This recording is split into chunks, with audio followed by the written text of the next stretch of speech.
Night street சுத்தி பார்த்து முடிச்சுட்டு, அங்கேருந்து 2 கேப் புடிச்சு ஃபுட் ஸ்ட்ரீட்டுக்கு வந்தாச்சு. இந்த street full and full food மட்டும் தான் இருந்தது. நம்ம ஊர்ல ஸ்ட்ரீட் ஃபுட் இருக்கு இல்லைங்களா? அது வந்து இந்த ஸ்ட்ரீட் ஃபுல்லா இருந்தது. எல்லா விதமான ஃபுட்ஸும் இருந்தது. அத்தோ, பேஜோ, அப்புறம் நூடுல்ஸ்லேயே நெறைய varieties, smoke biscuit, roller ice cream, அப்புறம் பானிபூரி, பானிபூரியிலேயே நெறைய வெரைட்டி எல்லாமே இருந்தது. எல்லாமே நாங்க வந்து ஒவ்வொரு பிளேட் வாங்கி எல்லாத்துலேயுமே டேஸ்ட்டு பார்த்தோம். அம்மா வாயில கூட இந்த ஸ்மோக் பிஸ்கெட்லாம் போட்டு விட்டுட்டாங்க. அம்மா, அப்பா இதுக்கு முன்னாடி இந்த மாரிலாம் வெளியில வந்து சுத்தி பார்த்தது கிடையாது. வேற பக்கம் போயிருக்காங்க. ஆனா பெங்களூர் வந்ததில்ல. எல்லாத்தையும் வந்து ரசிச்சு பார்த்துட்டுருந்தாங்க. நல்லாவே என்ஜாய் பண்ணாங்க. மத்தவங்களோட சந்தோஷம் தானே நம்ம சந்தோஷம். அவங்க என்ஜாய் பண்றத பார்த்தே நாங்க ஜாலியா இருந்தோம்.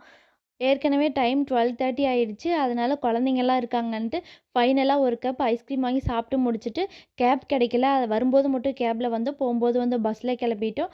Bye friends. நெக்ஸ்ட் வீடியோல பார்க்கலாம்.